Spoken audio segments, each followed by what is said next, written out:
अरे पूछ लिया नहीं है जो उसको लग रहा है। क्या निकाला तूने? ये जनरेटर ना। ओके, लिख 43 नंबर।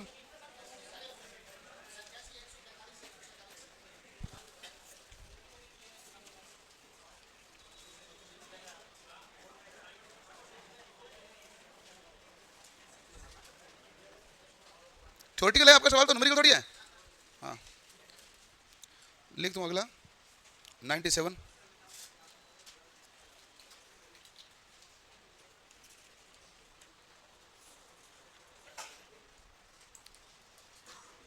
एक लिख दूँ 82।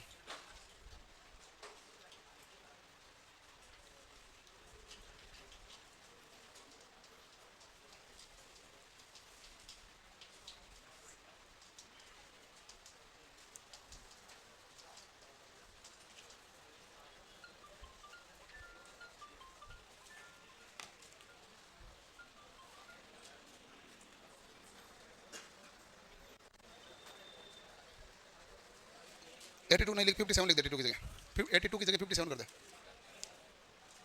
ये 3 सवाल लगा दे, किताब यहीं रख देना बाद में, ठीक है।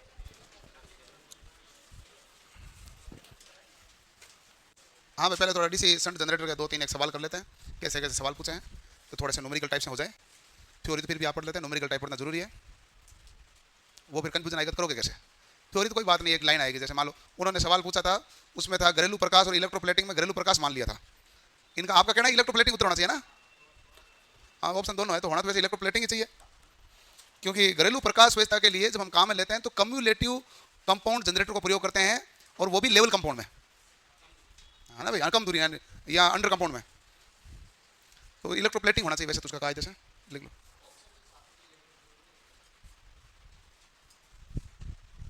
और कोई सवाल भाई किसी के? आपके 3 सवाल है ना, इसके अलावा किसी के सवाल?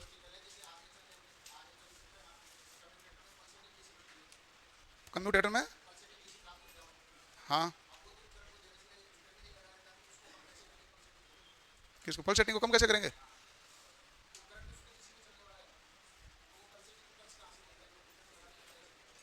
नहीं नहीं, आगे जब हम सर्किट से आगे बराबर परिपथ में देंगे तो फिल्टर तो लगाना पड़ेगा, यहाँ फिर लगाना पड़ेगा। रेगुलेटर लगाते हैं, बिना रेगुलेटर का तो अपना सीधी डीसी आएगी नहीं ना, प्योर डीसी, नहीं तो पल्स सेटिंग डीसी रहेगी। रेगुलेटर लगेंगे, कार्बन पुश के बाद में रेगुलेटर लगाना पड़ेगा, टर्मिनल बॉक्स के अंदर कुछ ना कुछ लगाना ही पड़ेगा। बिना लगाए तो आप कहने में हम कह देते हैं कि रेक्टिफायर एसी को डीसी बदलता है, लेकिन डीसी तो पल्स सेटिंग ही होती है, वो कंपाई मान शुद्ध डीसी थोड़ी आती है।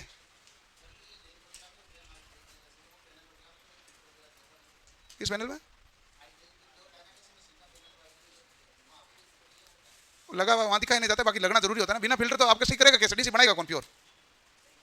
भाई प्योर डीसी बनाएगा कौन? चलो ये छोटे छोटे सवाल है, पहले आप इन सवालों को सोल्व करो। 3 सवाल है, छोटे छोटे सवाल है। एक तो आपके पास 87 नंबर, एक और कौन सा था? है 145।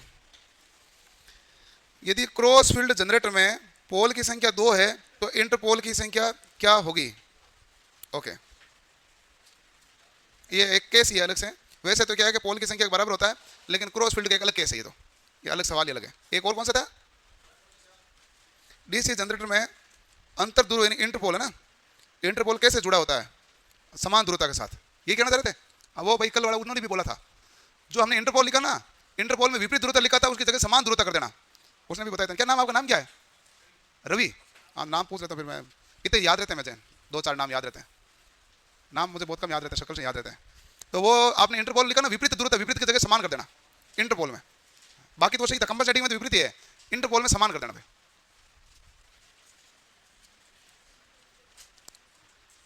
विपरीत की जगह समान करना इंटरपोल में, ठीक है ना भाई? हाँ भाई, इसका उत्तर क्या है? सी है। बाकी उन्हें पेन नहीं चलाया। पोल कितने हैं? 4। ले वाइंडिंग है, वे वाइंडिंग है। ले समांतर पाथ की संख्या कितनी आएगी? 4 समांतर पाथ हो गई, ये आपको पता चल गया। जब समांतर पथ का संख्या हमारे पास 4 है तो बताइए टोटल हमारे पास शंट जनरेटर में 220 फेरों की आर्मेचर कुंडली है, तो यानी टोटल चालक ही मान लो भाई, प्रत्येक में ओम दिया तो 220 फेरे, मतलब प्रत्येक चालक ही मान लो। तो प्रत्येक चालक कितने हैं? 220। और समांतर पाथ कितने हैं? 4। एक पाथ में कितने चालक लगेंगे? 55। यही बात सही है कि नहीं है? एक पाथ में कितने चालक लगेंगे? 55।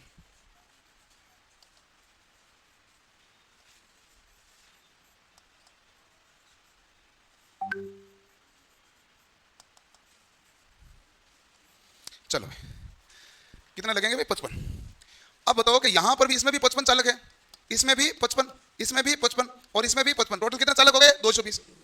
एक चालक का प्रतिरोध कितना है 0.004। तो बताइए टोटल 55 चालक है तो 55 गुणा 0.004 क्या होगा भाई 55 गुणा 0.004 यही आएगा कि नहीं आएगा? हर एक का प्रतिरोध यही होगा कि नहीं होगा?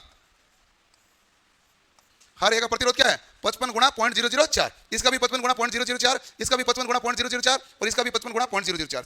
अब ये हमारे पास सभी समांतर क्रम है तो रिजल्टेंट क्या होगा जो भी प्रतिरोध का मान है उस कितने पात है 4 है तो भाग किसका दोगे 4 का, तो आपके पास कितना आएगा 0.055। यदि R मान के 4 प्रतिरोध होते तो R बटा 4 करते, ये 55 गुणा 0.004 के 4 प्रतिरोध बटा क्या कर दोगे 4। 55 गुणा 0.004 कहां से आया क्योंकि देखो टोटल 220 फेरे हैं, समांतर पथ 4 पोल है तो समांतर पथ भी कितने होंगे 4 क्योंकि वाइंडिंग कौन सी है लेप। 220 फेरे तो प्रत्येक जो पाथ में कितने आएंगे भाई हमारे पास चालक, तो आप कहेंगे 55 आएंगे। एक चालक का प्रतिरोध कितना है 0.004, 55 का कितना होगा 55 गुणा 0.004 बटा 4 का उत्तर आ जाएगा। हो गया लिख लो, क्या हो जाएगा बाद में कर लोगे? बाद में तुम क्या ही कर लोगे, करो ये कर लो।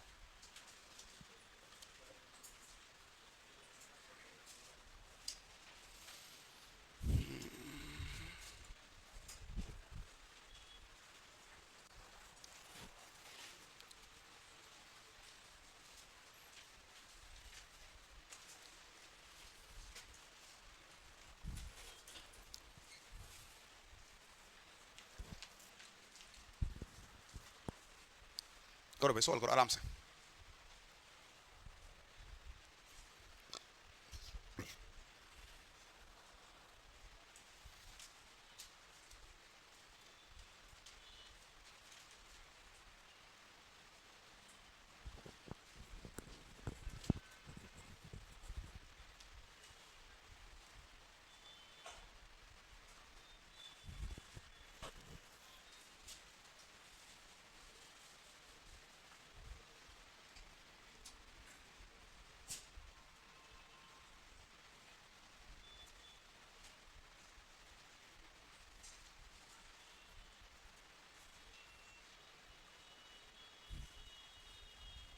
दो 250 वोल्ट 10 किलोवाट प्रति क्रोस उत्तेजित जनरेटर में पूर्ण लोड पर प्रेरित विद्युत वाहक बल का मान 255 वोल्ट है। यदि आर्मेचर ब्रश ड्रॉप प्रति ब्रश 2 वोल्ट है तो 40 एम्पीयर की धारा पर जनरेटर में प्रतिरोध की गणना करें।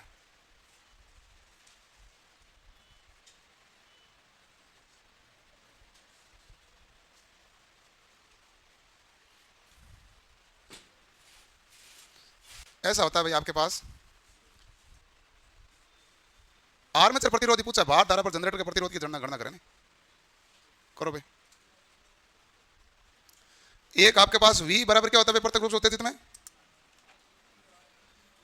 V बराबर Eg minus IA RA minus brush drop होगा, ब्रुश वोल्टेज या ब्रुश ड्रॉप।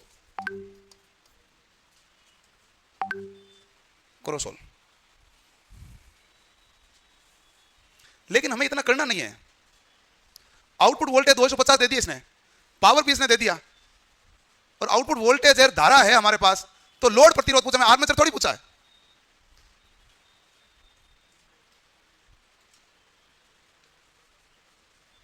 करो भाई सोल्व, क्या आएगा?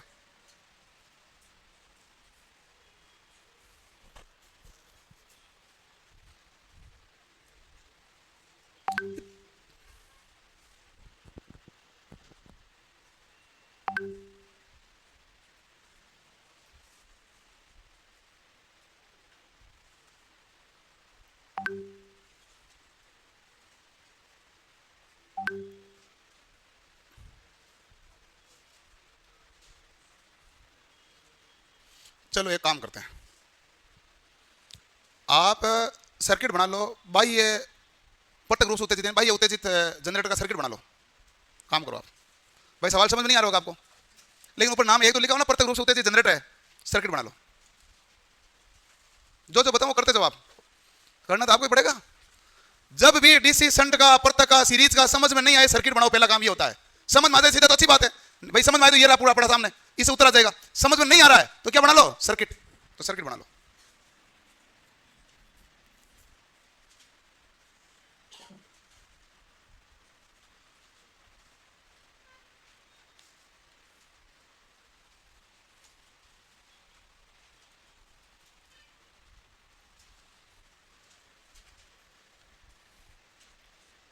सर्किट तो बना ले, बना लिया, शाबाश। अब इसमें देख क्या हो रहा है। सर्किट यदि आपने बनाया तो मैं सर्किट बना के क्या करूं, चलो बना ही देता हूं। ये आपने फील्ड लगाई, ये आपके पास आर्मेचर है, यही है, और आर्मेचर से धारा बाहर निकल रही है।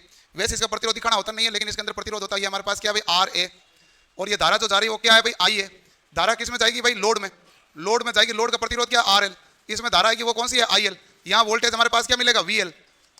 यही कुछ लिखा है कि हमने, यहाँ उत्पन्न विद्युत वाहक बल क्या है, ईजी। इसके अलावा कुछ नहीं लिखा ना। आप देखो ध्यान से, आप इसमें एक बात बताओ कि आर्मेचर धारा और लोड धारा बराबर है क्या? हाँ है ना भाई, ये आर्मेचर धारा, ये लोड धारा, ये बराबर ही है। और इसने कहा 40 एम्पीयर की भार धारा, 40 एम्पीयर की कौन सी करंट है, लोड करंट। पर जनरेटर के प्रतिरोध की गणना करनी, किसका प्रतिरोध है, जनरेटर का प्रतिरोध तो कौन सा है, सब कुछ दिया हुआ है, कर लो सोल्व। ईजी क्या है, 255। लोड पर कितना आया, 250, सब दिया हुआ, करो। अब तो सब दिया हुआ है, नहीं दिया हुआ? अरे भाई आउटपुट कितना है, 250 वोल्ट, 10 किलोवाट प्रति होते थे, पूर्ण लोड पर प्रेरित विद्युत वाहक बल है। इन्होंने कहा ईएमएफ का मान 255 है, और प्राप्त कितना हुआ था मैं, 250, माइनस आई है कितना है, 40। आर ए का मान क्या है, ज्ञात करना। ब्रूस ड्रॉप कितना है, 2 तो एक ब्रूस का कम से कम ब्रूस कितना होता है, 2 ब्रूस होते हैं। क्यों होंगे 4? मैं 4 लूंगा तो ज्यादा घाटा नहीं हो जाएगा अपने, माइनस में नहीं आ जाएगा इधर। मैं ले कैसे पाऊंगा 4 तो वोल्ट हुआ, ब्रूस तो 2 ही है। आर्मेचर ब्रूस ड्रॉप प्रति ब्रूस 2 वोल्ट है, कितना है, 2 वोल्ट। तो एक होता है नॉर्थ पोल का, एक है साउथ पोल का। कम से कम कितना ब्रूस है, 2 ही ब्रूस पर गणना करनी है। जब तक नहीं देगा 2 ही पर नहीं गणना, 2 पे गणना होती है। यदि मान लो मैं 4 लिख दूं यहाँ, हाँ दोनों तो 4 हो गए ना। ब्रूस कितना है, 2 ही। ब्रूस कितना है, 2। अब हो गया, सोल्व हो गया। अब तो नहीं हुआ क्या, 250 बराबर 251 माइनस 40 गुणा आर ए। तो 40 इंटू आर ए बराबर कितना आया, 1। आर ए बराबर कितना, 1/40.0। फिर हो गया 10 में तो 0 आ गया। 100 में कितना आया भाई, 2.025 है ना। 0.025 क्या हो गया, ओम, यानी कि 25 मिली ओम हो गया। केवल पूरे में कहानी इतनी है कि आई ए बराबर आई एल होता है। बाकी तो सूत्र पहली लाइन में यही होता है भाई, आर्मेचर का मतलब भाई उत्तेजित का सूत्र यही होता है।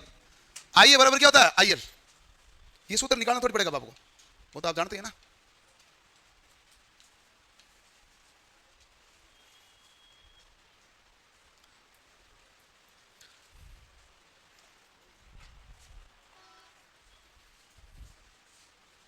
जनरेटर जाके घर पे पढ़ा कि नहीं पढ़ा,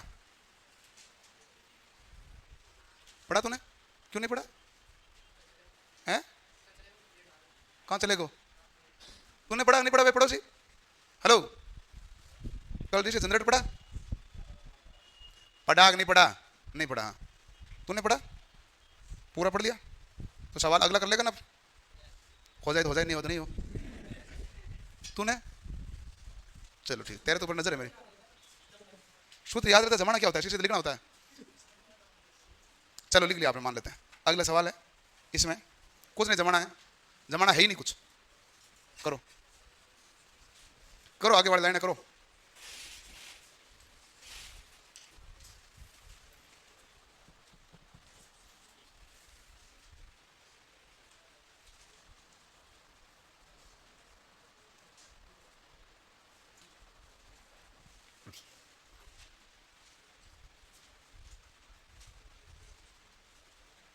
जनरेटर कौन सा है, हमने कल पढ़ा, भी संटी है।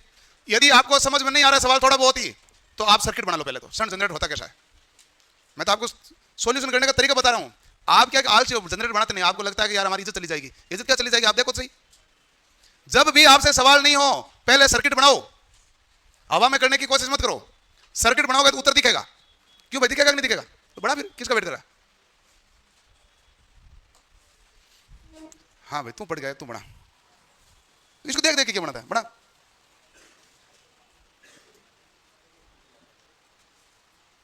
ये मैंने कहां लगाया ऐसा, मैंने कितने लगाई है, कहाँ है ये क्या लगाया तूने? जबरदस्ती झूठ बोलते मैं पढ़ गया, क्या पढ़ गया तू? सही बता, तो पढ़ गया भाई। जैसे ही सवाल समझ में नहीं आए सर्किट बना लो, सर्किट बनाओगे तो समझ में आ जाएगा। नहीं आएगा क्या? सर्किट में दिखेगा कौन सी धारा जुड़ेगी कौन सी धारा नहीं जुड़ेगी।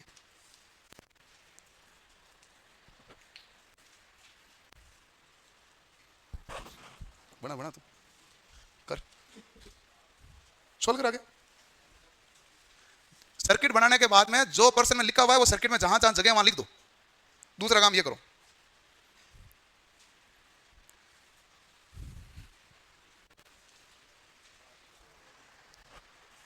क्या बनाया तूने? ये सर्किट बना तू इसका पहले, बिना सर्किट समझ नहीं आता तो सर्किट बनाओ। हो गया तेरा? गुणा कर दो, मैं कर दूं इसको, गुणा ले। 200 को करते हैं तो होते हैं 400 और 195 करें तो हो गया 390। 390 है तो देख ले 3.9 ये गुणा तेरे 253.9 ऑप्शन में है नहीं, ये तो लगभग मान लेते हैं। नहीं उत्तर तो एग्जैक्ट आ रहा था, उत्तर तो एग्जैक्ट आ रहा है, तूने लगभग में क्यों निकाला? उत्तर तो एग्जैक्ट है। 195 क्या तेरा? कौन सी धारा है? 195 आईएल धारा। और यहां तो धारा लिखनी कौन सी है? आईए। तो आईए आईएल बराबर होती है स्टंट में तो नहीं है, तो क्यों लिखी तूने ये? मैं कह रहा सर्किट बना लो बना लो, सुनो तो हो नहीं तुम। सर्किट बनाओगे तो दिखेगा धारा कौन सी आएगी।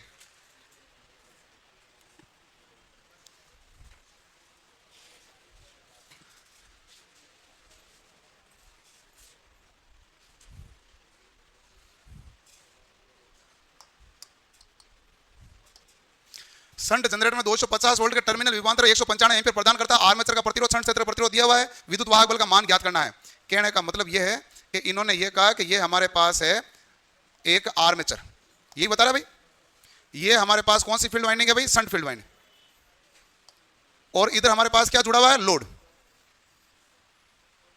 यही बनेगा। अब इन्होंने क्या कहा पर्सन, ये ध्यान से देख लो कि भाई लोड में धारा कितनी जाएगी, लोड का वोल्टेज कितना है, ये भी क्लियर, कंफ्यूजन तो नहीं है। अच्छा शंट का प्रतिरोध कितना है? 50 और आर्मेचर का प्रतिरोध कितना है? 0.02। अच्छा आप बताओ कि आपके पास यहां उत्पन्न विद्युत वाहक बल क्या है? Eg। यहां क्या है? IA। और यहां क्या होता है भाई? ISH। तो आपके पास Eg का सूत्र क्या था? Eg बराबर V प्लस IR है, लिखा कि नहीं लिखा? तो आप कहेंगे ठीक है, V का मान तो दिया हुआ कितना है? IA का मान आपके पास है क्या? चलो भाई IA क्या होगा? आर्मेचर धारा क्या होगी इस नोड पर? यहां IA धारा आ रही जहां कितनी रही है? ISH plus IL। IL तो 195 है हमारे पास, ये हमारे पास कौन सी है? IL। लेकिन ISH निकालनी पड़ेगी। यहां वोल्टेज 250, यहां वोल्टेज भी कितना होगा? तो बताइए ISH का मान कितना आएगा? V बटा RSH। लिखा कि नहीं लिखा भाई? V कितना है? 250। RSH का मान कितना है? 50 बराबर कितना एम्पीयर है? 5। तो ये आएगा हमारे पास 5 प्लस 195 बराबर कितना एम्पीयर हो गया? तो आप कहेंगे ये कितना मान हो गया? 200। आर ए कितना हो गया? 0.02। तो 250 प्लस कितना हो गया? 4 बराबर कितना आया? 254। दिक्कत है ही नहीं, तुम सर्किट बनाते नहीं। सर्किट बनाओगे तो सर्किट में दिखता है। ये कल सूत्र हमने लिखा ही था ना भाई। सर्किट बनाओगे तो आपको पता चलेगा आईएल बराबर आईएल नहीं है इसमें, जबकि इससे पहले बड़ा बाह्य उत्तेजित था। इसमें आई और आईएल क्या है? बराबर। लेकिन इसमें आई और आईएल बराबर नहीं है। आई बराबर क्या होगा? ISH plus IL। करो नोट।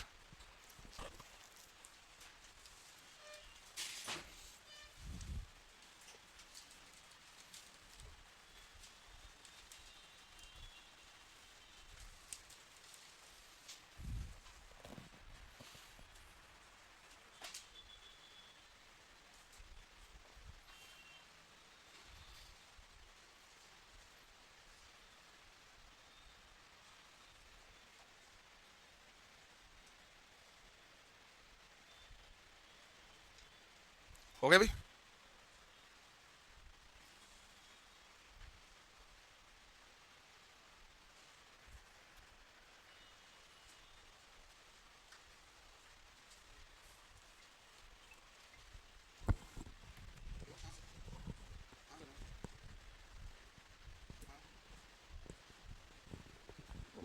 नहीं मैं तो कभी काम नहीं पड़ा।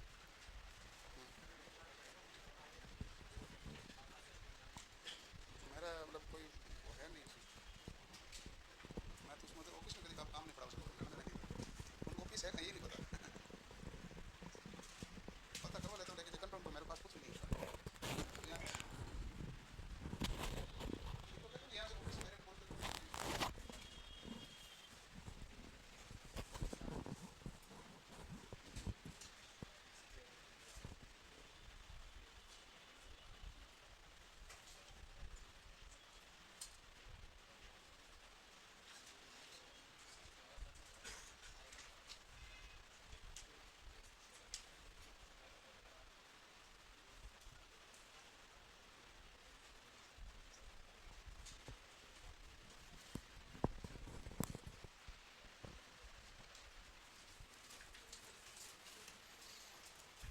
हो गया भाई।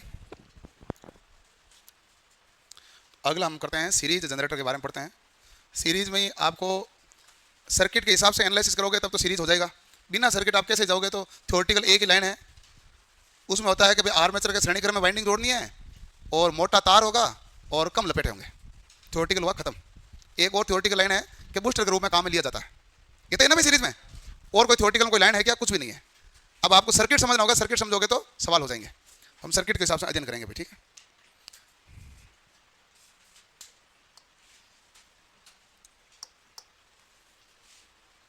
शंट जनरेटर के बाद में आता है सीरीज जनरेटर।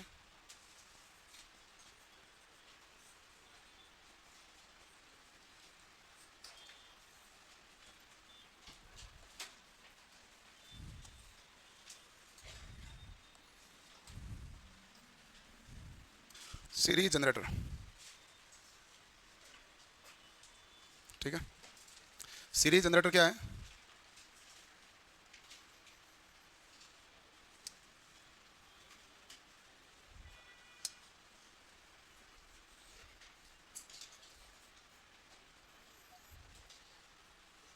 आर्मेचर है।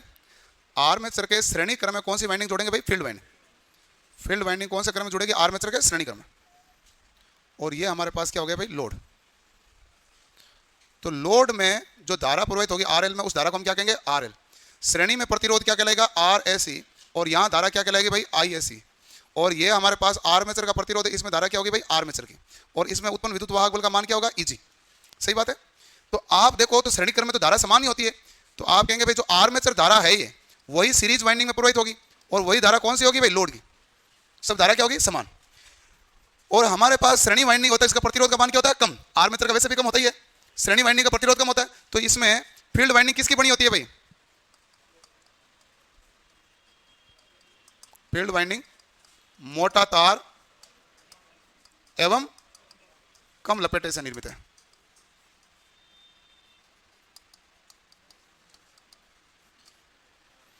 फील्ड वाइंडिंग है जो मोटा तार एवं कम लपेटे से निर्मित है। तो हमारे पास क्या होगा? आई ए बराबर आई एस ई बराबर क्या होगा? I L. ये हमारे पास होगा, ठीक है। आई ए बराबर क्या होगा भाई? आई एस ई बराबर क्या हो गया? आई एल, ठीक है। तो आर्मेचर की धारा, श्रेणी धारा और लोड धारा श्रेणी क्रम में तीनों क्या होंगे? बराबर। यहां से उत्पन्न विद्युत वाहक बल ईजी है, तो बाहर निकलने वाला निशान कौन सा? प्लस का। ये क्या हो गया? माइनस का। लोड में जहां धारा प्रवेश करती है प्लस से, बाहर निकलती है तो माइनस है। लोड में जहां धारा प्रवेश करती है प्लस से, बाहर निकलती है तो माइनस। ये हो गया। अब बताओ इसकी इक्वेशन निकालो। तो आप कहेंगे बाहर निकलते समय निशान कौन सा भाई? प्लस। ईजी माइनस आई ए गुणा माइनस आगे क्या होगा? आई एस ई गुणा R S minus I L गुणा आर एल बराबर 0, ठीक है। तो एक हमारे पास लोड वोल्टेज क्या हो जाएगा भाई? यहां आउटपुट पर प्राप्त वोल्टेज, आउटपुट पर प्राप्त वोल्टेज क्या होता है? वीएल होता है। वीएल कह दो या वी कह दो। ये हमारे पास क्या होगा? आई एल गुणा आर एल। इसको मैं उधर भेज देता हूं।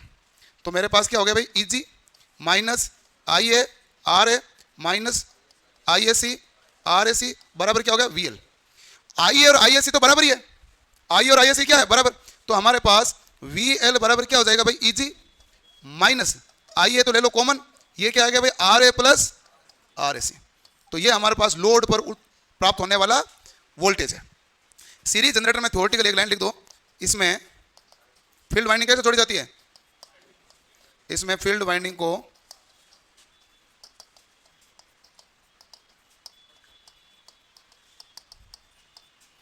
आर्मेचर के श्रेणी क्रम में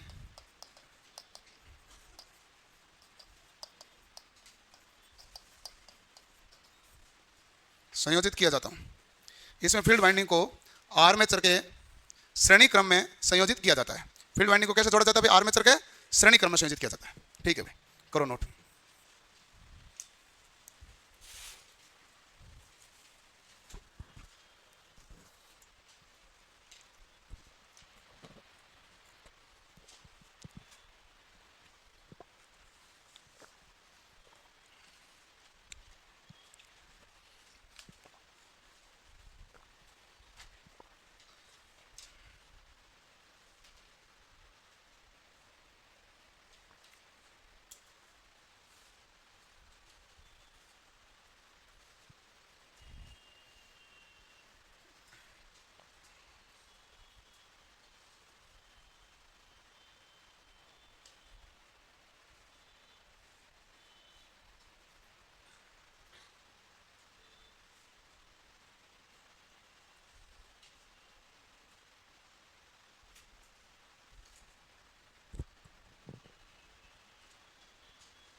आ गया समझ में इक्वेशन?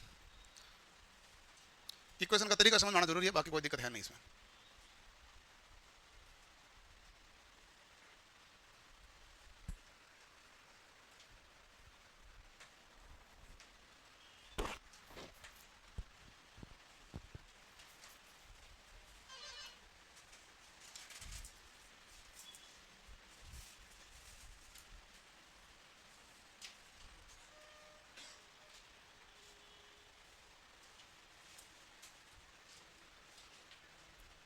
लिख लिया? तो सबसे पहली बात है, फील्ड वाइंडिंग को आर्मेचर का कौन सा क्रम में जोड़ोगे? श्रेणी क्रम में। इसलिए कौन सी वाइंडिंग कहलाएगी? सीरीज, मतलब सीरीज जनरेटर कहलाएगा। सीरीज जनरेटर में फील्ड वाइंडिंग का प्रतिरोध क्या होता है? कम, इसलिए मोटा तार और कम लपेटे होते हैं। इसे वोल्टेज ड्रॉप भी क्या हो जाएगा? कम। वोल्टेज ड्रॉप कम होगा तो ज्यादा ज्यादा वोल्टेज कहां पर आएगा? लोड पर। और लोड पर प्राप्त वोल्टेज का मान क्या होगा? V बराबर Eg माइनस Ia ब्रैकेट में Ra प्लस श्रेणी क्रम में धारा क्या हो जाती है? एक समान। इक्वेशन समझने, इक्वेशन का कारण यह होता है कि आप नहीं समझने का कि भाई आप है केवीएल देखना नहीं चाहते हैं तो भी दिक्कत आती है। सबसे पहली बात तो वापस ध्यान से देख लो, केवीएल की खास बात होती है, जो स्रोत है जहां से धारा निकल रही है वो तो होगा प्लस, और ये आर आर आर जहां भी लिखा होता है वो होता है लोड।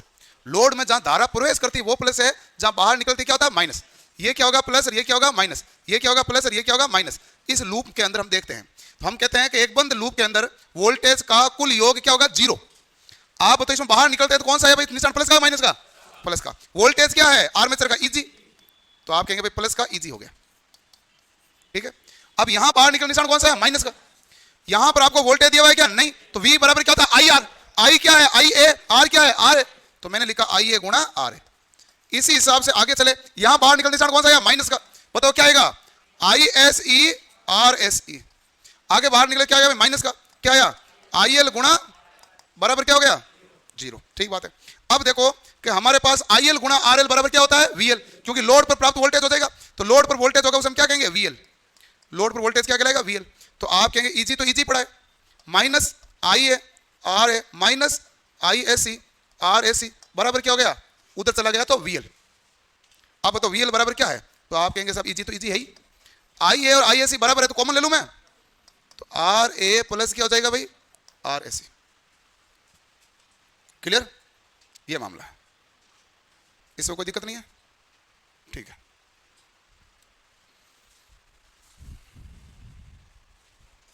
आर्मेचर का, इनका दोनों का प्रतिरोध का मान काफी कम होता है। अब होता है इसके कारण, इसमें एप की अभिलक्षण बनाओ, वही काम का है। कौन सा होता है भाई? बाह्य अभिलक्षण कहते हो या भार अभिलक्षण?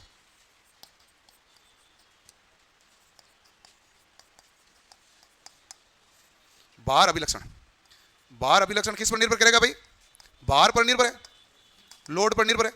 इसको अन्य नाम आप क्या कहेंगे? अन्य नाम बाह्य अभिलक्षण है।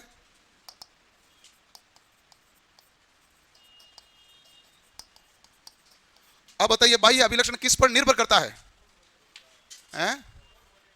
यह लोड वोल्टेज, लोड पर निर्भर है ना भाई। तो लोड वोल्टेज VL व लोड धारा क्या होती है भाई? IL के मध्य बनाया जाता है। बाद में लिख लेना, किधर भागोगे बाद में? लिख लिया? अब क्या हुआ? तो लोड वोल्टेज व लोड धारा के मध्य होता है, इसीलिए हम क्या कहते हैं? लोड अभिलक्षण। किस पर निर्भर करेगा? लोड पर। और इसका अन्य नाम क्या है? बाह्य अभिलक्षण, ठीक है। अच्छा आप मुझे बताओ कि जब आप लोड बढ़ाएंगे, लोड बढ़ाने का मतलब लोड की धारा को बढ़ाना, लोड बढ़ाने का मतलब लोड की धारा को बढ़ाना। लोड धारा, आर्मेचर धारा और फील्ड धारा सब बराबर होती है कि नहीं होती है? यदि लोड धारा को बढ़ाओगे तो आप बताइए फील्ड धारा बढ़ी कि नहीं बढ़ी? IF लिखूं चाहे ISC लिखूं, एक ही बात होती है, ध्यान रखना। कैसे कंफ्यूजन नहीं होना? IF क्यों लिखा? ISC, ISC का मतलब पर्टिकुलर हो गया सीरीज वाइंडिंग, IF का मतलब से कोई भी फील्ड हो, तो फील्ड धारा का मान इसमें क्या हो गया? बढ़ गया। अच्छा फील्ड धारा का मान बढ़ता है तो क्या होगा भाई? तो एक काम यह है कि हमारे पास जो फ्लक्स होता है ना, वो फील्ड धारा के क्या होता है? समानुपाती। फील्ड धारा बढ़ती है तो फ्लक्स का मान भी क्या होता है? बढ़ता है। प्रारंभ में तो बढ़ता ही है, बाद में एक बिंदु आएगा, धारा और बढ़ाओगे तो फ्लक्स क्या हो जाएगा? नियत। तो शुरुआत में फील्ड धारा बढ़ाई, फील्ड धारा बढ़ाने पर क्या बढ़ गया भाई? फ्लक्स। ठीक है भाई, फ्लक्स बढ़ गया। फ्लक्स बढ़ाने से हमारे पास क्या होगा? तो आप कहेंगे हमारे पास सूत्र होता है Eg बराबर N phi Z अपॉन 60 गुणा P बटा A। ये क्या कहता है? ये कहता है यदि आपने फ्लक्स का मान बढ़ाया तो हमारे पास Eg का मान भी क्या होगा? समानुपाती है कि नहीं है? तो हमारे पास Eg यानी विद्युत वाहक बल का मान भी बढ़ेगा। तो बताइए हमारे पास लोड बढ़ाने पर आईएल का मान बढ़ा, आईएल का बढ़ने के कारण आईए बढ़ा, आईए बढ़ने के कारण फाई बढ़ा, फाई बढ़ा तो इजी बढ़ा, इजी बढ़ा तो आउटपुट वोल्टेज भी ज्यादा ही हुआ। ठीक है, अब आप देखें ये हमारे पास आईएल है, ये हमारे पास क्या है वीएल है। ठीक है, ये आईएल है वीएल है। शुरुआत में हमारे पास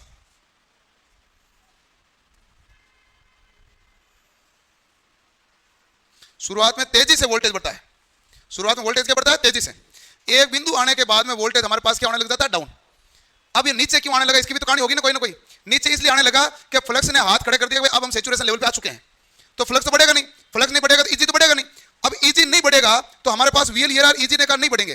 ठीक है, लेकिन जो आपने फील्ड धारा बढ़ा रहे हो तो फील्ड धारा आर्मेचर धारा तो सेम ही होती है, श्रेणी क्रम में आर्मेचर धारा, फील्ड धारा, लोड धारा सेम ही है। ये तो बढ़ रही है नहीं बढ़ रही है, ईजी क्या हो गया नियत, अब ये बढ़ रहा है, अब ये नियत है ये बढ़ रहा है तो हमारा वीएल का मान क्या होगा कम। 100 में से 2 घटो 98, 100 में से 3 घटो 97, 100 में से 4 घटो 96। जैसे जैसे ये मान बढ़ेगा वीएल का मान क्या होगा घटेगा।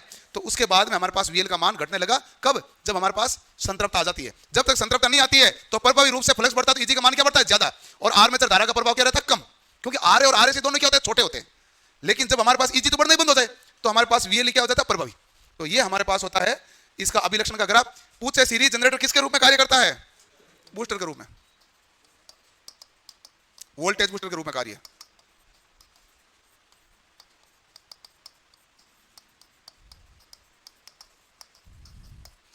करो नोट भाई, माथा कुचलने से कुछ नहीं होगा, करो ये।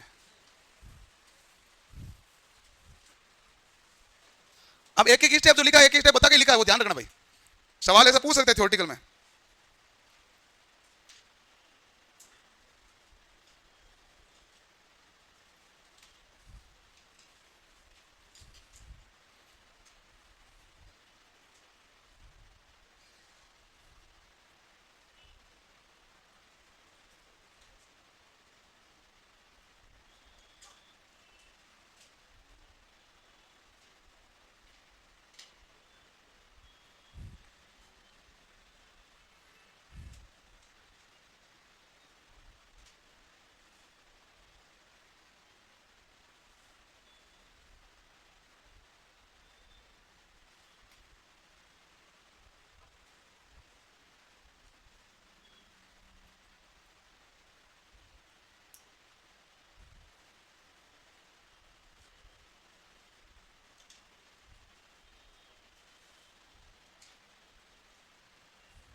स्टार्टिंग में राइजिंग,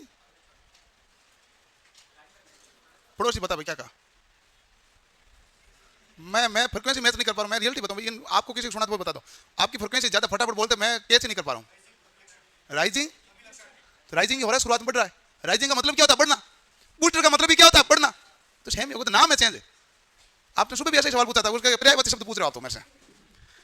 वोल्टेज बूस्टर का मतलब भी बढ़ना, राइज का मतलब भी क्या हुआ बढ़ना, राइज का क्या होता है बढ़ना।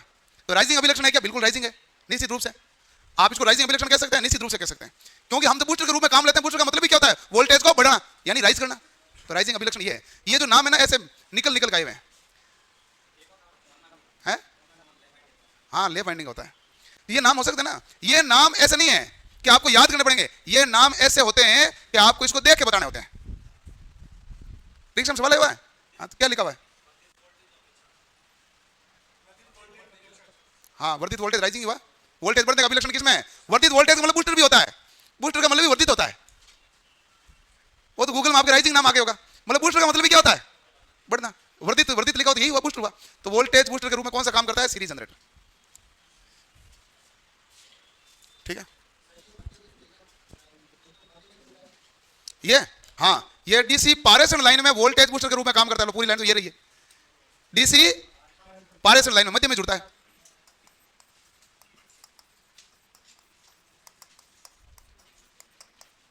डीसी पारेषण लाइन में, एसी पारेषण में तो दिक्कत है नहीं, ट्रांसफार्मर लगा देते हैं। डीसी पारेषण में क्या करेंगे? वोल्टेज बढ़ाने का काम करते हैं, क्योंकि ज्यादा दूरी पर जाएगा तो वोल्टेज क्या होगा? ड्रॉप होगा। तो ज्यादा दूरी पर जाएगा वोल्टेज ड्रॉप होगा तो उसको बढ़ाना पड़ेगा, इसलिए इसको काम में लिया जाता है। अब एक हमारे पास है कम्युलेटिव कंपाउंड, है ना। कम्युलेटिव कंपाउंड के बारे में आप जो बताओगे तो वो हम लिख देते हैं, है? शंट और सीरीज का मिक्स है, बिल्कुल ठीक है। मशीन के सवाल के बारे में एक और बात बताऊं, मशीन को जितना समझोगे सवाल आपको दिखेगा सीधा, मशीन को नहीं समझोगे एक भी सवाल सीधा नहीं है। कोई भी सवाल करना, मशीन को समझने पे सवाल सीधा दिखेगा, नहीं तो आप कहोगे बहुत घुमा के पूछ रहा है। तो इसी में लगता है ना भाई घुमा के पूछना, तो इसी में कैसे लग जाता है घुमा के? समझ में आ गया तो सब चीज इजी आएगी, और नहीं समझ में आए तो ये क्या हो जाएगा? टिपिकल। अब देखो छोटे छोटे चीज के हिसाब से बात करते हैं। ये जो मैंने लिंक किया ना, ये आपके दिमाग में होना पड़ता है। और सवाल जो थ्योरेटिकल आता है ऐसे आता है, लोड बढ़ाने पर बताइए में क्या होगा? ये थ्योरेटिकल सवाल है, आपको लिखा या नहीं? ये रहा, लोड बढ़ाने पर फ्लक्स पर क्या प्रभाव पड़ा? ये कैसा भी सवाल आ सकता है ना। तो ये सवाल आते हैं, इन पर आधारित होते हैं, और हमें ध्यान रखना पड़ता है सारा का सारा। कम्युलेटिव कंपाउंड, कोई लिखना मत भाई।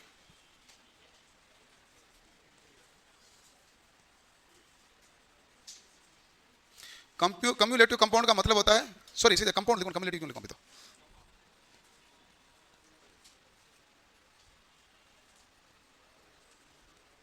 कंपाउंड का मतलब होता है यौगिक, यौगिक जनरेटर। यौगिक यानी कि इसमें सीरीज में शंट दोनों का मिश्रण होगा। सीरीज और शंट दोनों वाइंडिंग होगी तो क्या बना जाएगा भाई? कंपाउंड।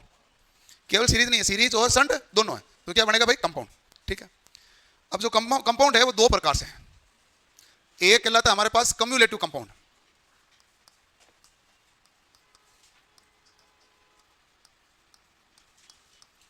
संचय यौगिक।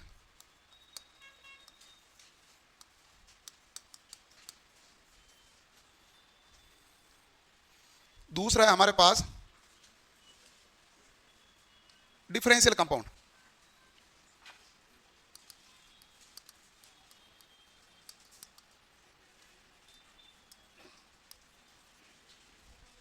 डिफरेंशियल कंपाउंड हमारे पास क्या हो जाएगा भाई? विभेदी यौगिक। अब दोनों में क्या है कि चाहे सीरीज लो, मतलब डिफरेंशियल लो, चाहे कम्युलेटिव कंपाउंड, चाहे डिफरेंशियल लो चाहे कम्युलेटिव लो, दोनों में है कि यदि हमारे पास कंपाउंड नाम आया तो सीरीज और शंट दोनों का मिश्रण है। लेकिन आपने फील्ड वाइंडिंग ऐसे स्थापित की है जिसमें हमारे पास कुल फ्लक्स का मान शंट और सीरीज का क्या हो जाए? योग, तो वो तो है कम्युलेटिव। और जब इस प्रकार से आपने जोड़ा है कि इसमें कुल फ्लक्स का मान है, शंट और सीरीज में क्या है? अंतर। ठीक है। तो जो हमारे पास कम्युलेटिव प्रभाव है तो चुंबकीय फ्लक्स क्या होगा भाई? एक ही दिशा में हुआ।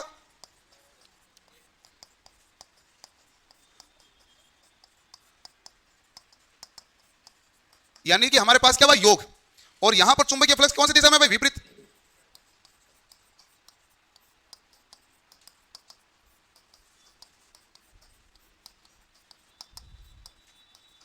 चुंबकीय फ्लक्स कौन सी दिशा में? विपरीत।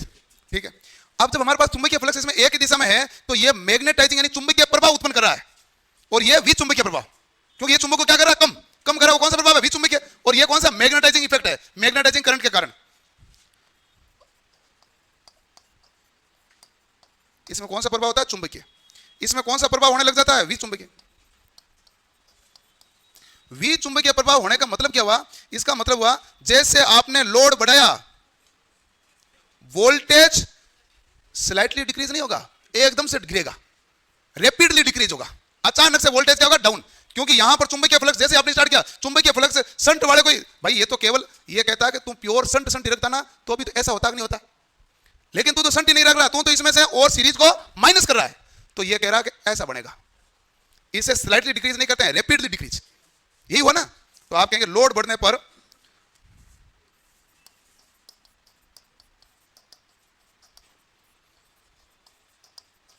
वोल्टेज अचानक से गिरने लगता है।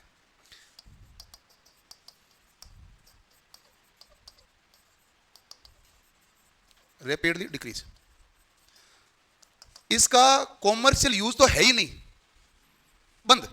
लेकिन परीक्षा में उत्तर देने के लिए एक आता था आर्क वेल्डिंग, कॉमर्शियल यूज तो इसका है ही नहीं। वैसे भी आर्क वेल्डिंग में भी आजकल नहीं लेते इसको, सीरीज को ले लो काम है।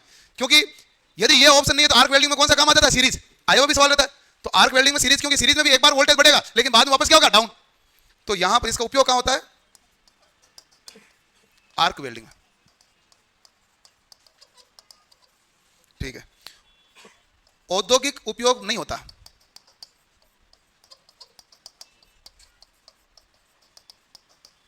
औद्योगिक उपयोग होता है क्या, नहीं। यहां चुंबकीय फ्लक्स दोनों क्या है, एक दिशा में। तो हमारे पास प्रभाव कौन सा आएगा, चुंबकीय प्रभाव। तो हमारे पास केवल शंट होता है, केवल यदि शंट का मामला होता है तो आप कहेंगे भाई केवल शंट होता है तो एक नियत वोल्टेज मिलता है। क्या मिलता है, नियत। लेकिन जब शंट के साथ सीरीज जुड़ता है तो थोड़ा बूस्टिंग का गुण आएगा नहीं आएगा। तो एक्चुअल में इस सैद्धांतिक रूप से यही कहा जाता है, मैं इसका अलग अलग यदि निस्तारण नहीं करूं और एक ही निस्तारण करूं तो यह होता है कि यह तो है भाई शंट का गुण, यह किसका गुण है, और यह हमारे पास किसका गुण है ना, कंपाउंड का होगा सीधा। सीरीज का तो आप गुण ऐसे कैसे बनाओगे, सीरीज का गुण तो आपने ये बनाया था ना, बढ़ रहा है, सीरीज बढ़ा रहा और शंट कह रहा नियत रहो, दोनों मिलके होगा तो भाई ज्यादा ऐसे आएगा कि नहीं आएगा दोनों। अच्छा आप बताओ, केवल शंट होता शुद्ध रूप से यह होता कि नहीं होता। अब शंट के साथ में कुछ चुंबकीय फ्लक्स जुड़ेगा जो बूस्टिंग करेगा वोल्टेज को, वोल्टेज को क्या करेगा, तो वोल्टेज बढ़ेगा, तो वोल्टेज बढ़ा। लेकिन थोड़े समय बाद तो बूस्टर में भी वोल्टेज डाउन ही हो रहा था सीरीज में, तो इसमें भी क्या होगा, डाउन। अब ये देखो इस लेवल से ऊपर गया कि नहीं गया, इसलिए इसको ओवर कंपाउंड भी बोलते हैं। क्या बोलते हैं,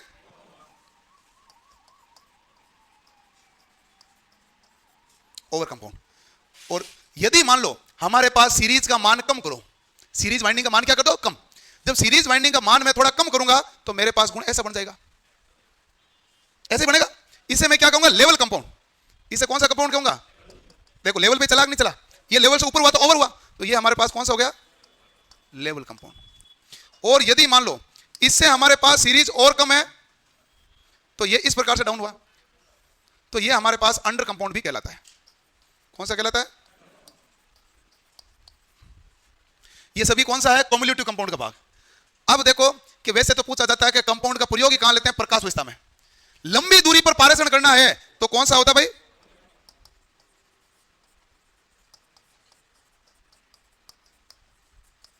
क्योंकि सीरीज के साथ साथ शंट गुण है, शंट कह रहा है नियत रहने देगा, नियत से कम होने लगेगा तो सीरीज क्या करेगा, बढ़ा देगा। तो ये हमारे पास लंबी दूरी पर है। लेवल कंपाउंड का प्रयोग कहां करते हैं, रेलवे के लिए, और कम दूरी में भी काम लेते हैं।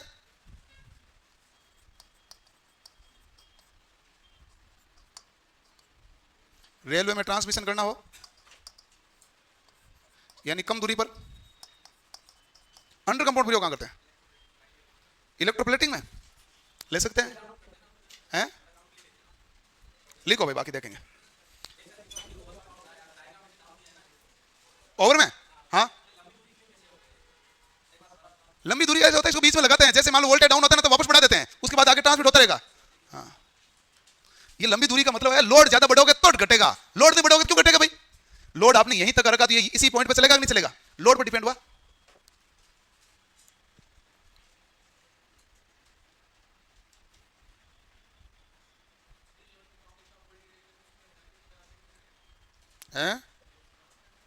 लेवल कंपाउंड में अच्छा होता है, लो ये लाइन लिखो, शून्य नहीं होता है।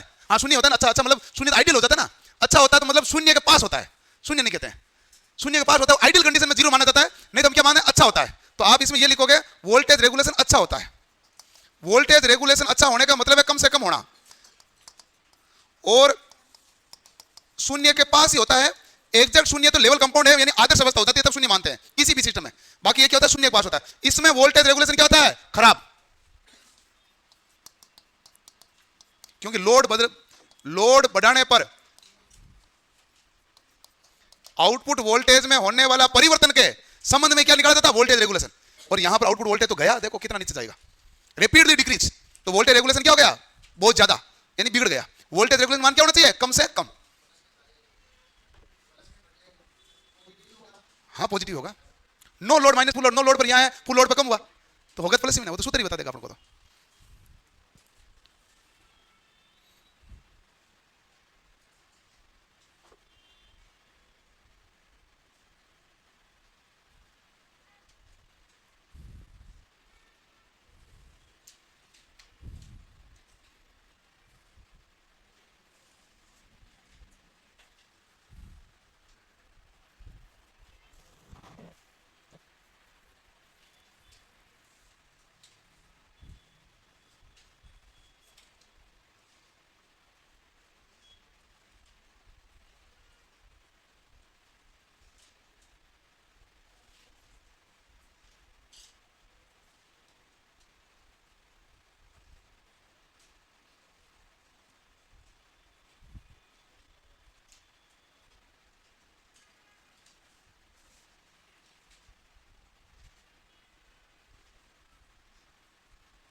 है नहीं लेना चाहिए, ये इसके लिए होता है, ये लेवल कंपाउंड में है प्रकाश व्यवस्था में। वैसे तो क्या मैं बताऊं कि किताब वाला भले लिखो, ये क्या है कि आर्क वेल्डिंग की तरह गुण देने लग जाता है, क्योंकि ड्रॉप होता है, इसलिए इसको नहीं ले। प्रकाश व्यवस्था में हमें एक लगभग नियत वोल्टेज चाहिए होता है, प्रकाश व्यवस्था में वोल्टेज चेंजेस नहीं चाहिए होता है। आर्क के कारण वो चिंगारी थोड़ी होते हैं, ऐसे देश में भी चिंगारी होगी तेरे वो थोड़ी ना प्रकाश नहीं, आर्क वेल्डिंग लिख देते हैं, लेकिन मतलब कायदे नहीं है ना। अंडर में हमारे पास क्या होता है, अंडर कंपाउंड को कहते हैं स्पेशल कार्यों में काम में लेते हैं, या फिर लेबोरेटरी में टेस्ट में इसको काम लिया जाता है। लेकिन अपना कभी पूछा नहीं प्रयोगशाला में टेस्ट में किसको पूछा जाता। हम सबसे ज्यादा हमें ओवर कंपाउंड और लेवल कंपाउंड का दूसरा नाम है फ्लैट कंपाउंड। लेवल कंपाउंड दूसरा नाम क्या है, फ्लैट कंपाउंड। लेवल कह दो या फ्लैट कह दो, एक ही बात है। लिखो लिखो जल्दी करो। पीडीएफ डाउनलोड का ऑप्शन दे दो ताकि हम फोटोकॉपी शॉप से पीडीएफ निकला सकें। होशियार तुम ही हो, लिखना पड़ेगा भाई। ऐसे तुम इजी काम करते हो, मेरे पास लिखा हुआ मैं लिखा हुआ लाऊंगा, तो मैं लिख रहा हूं तो आपको लिखने में क्या जोर है, लिखना पड़ेगा पड़ेगा।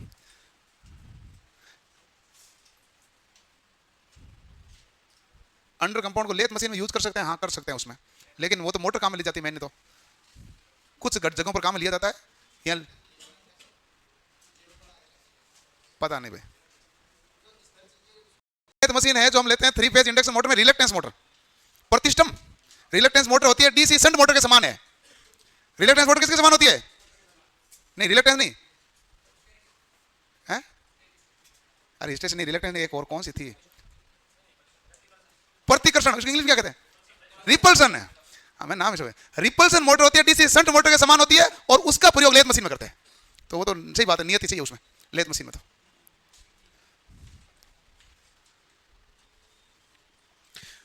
अंडर कंपाउंड का छोटे प्रकाश व्यवस्था में काम में लेते होंगे, बाकी सही प्रकाश व्यवस्था में तो उसको काम में लिया जाता है, लेवल कंपाउंड को।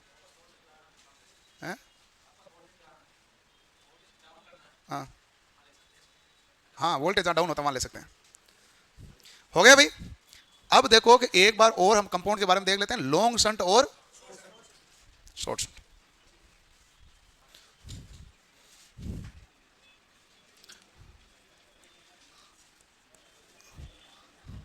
आवाज मत करो भाई,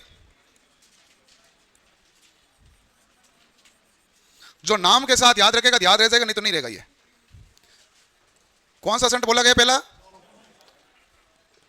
long shunt compound, cumulative compound और डिफरेंशियल कंपाउंड दोनों होते हैं, वो तो हमने देखा था। और दूसरा कौन सा है? Short shunt. कौन सा ठीक रहता है, लॉन्ग शंट या शॉर्ट शंट?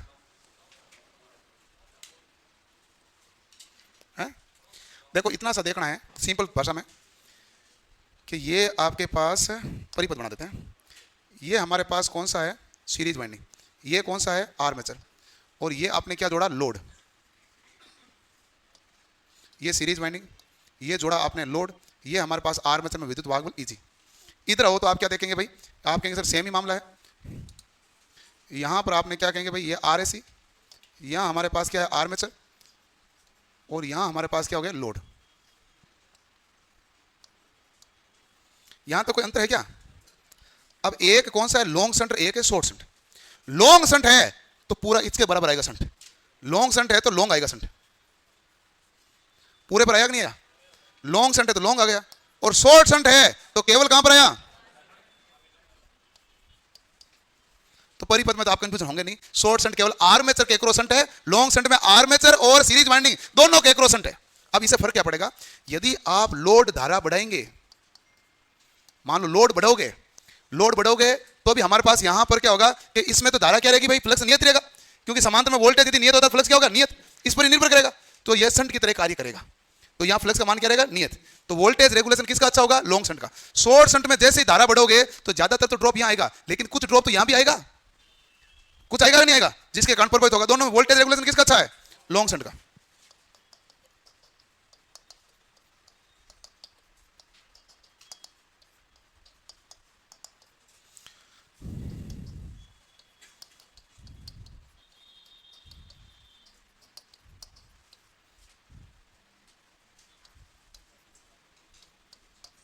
कम अच्छा है।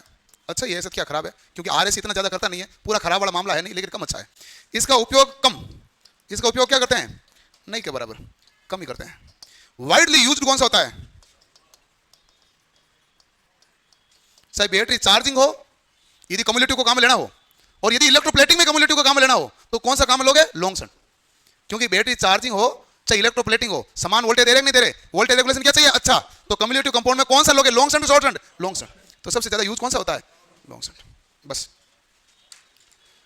ठीक है भाई, लिख लो, जाएंगे काकी लिखो। ले भाई, ये पढ़ के आना, कल हम आर्मेचर रिएक्शन वगैरह पढ़ेंगे, कल जनरेटर हो जाएगा पूरा, और कल क्लास है, उसके बाद छुट्टियां हैं। परसों क्लास नहीं है, नए पुराने सब फ्री। कल क्लास है, वापस क्लास लगेगी 24 तारीख को।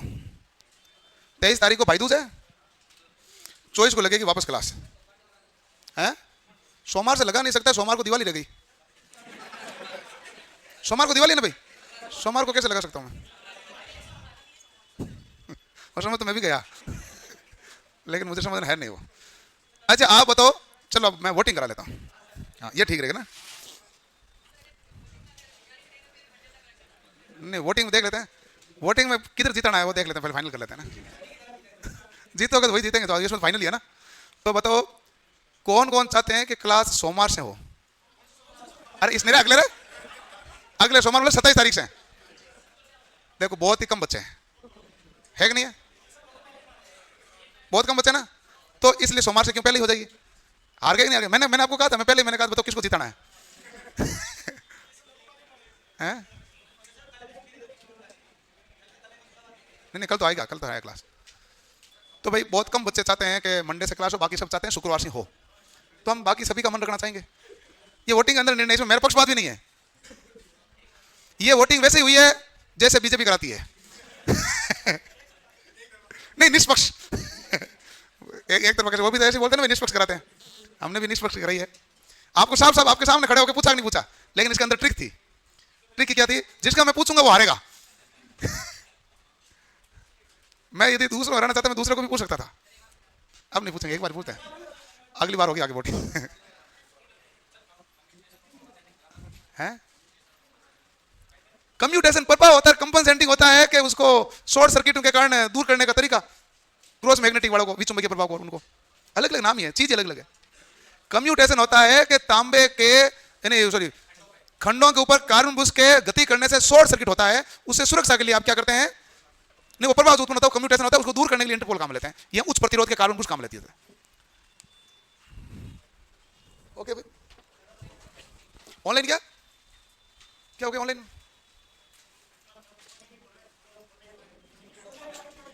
ऑनलाइन वाले तो कहते हैं संडे को भी लगाओ, इनको क्या दिक्कत है, वो ओपन कर ले बैठ जाएंगे। ये तो घर पे ही हैं, वो तो ऑनलाइन वालों से तो इस वोटिंग का लेना देना नहीं है। ऑनलाइन वाले तो कमेंट करेंगे, ये कोई मतलब होता है 10 दिन की छुट्टी कर दी, ये मुझे पता है ना ये करते हैं। ये क्या मतलब हुआ? तो वो मामला है, क्योंकि वो तो घर पे ही है, उनको क्या करना है। और वो घर पे है, वो गांव में घर पे बैठे, वो कहते हैं दिवाली जैसा अभी कुछ नहीं चल रहा है। ठीक है भाई।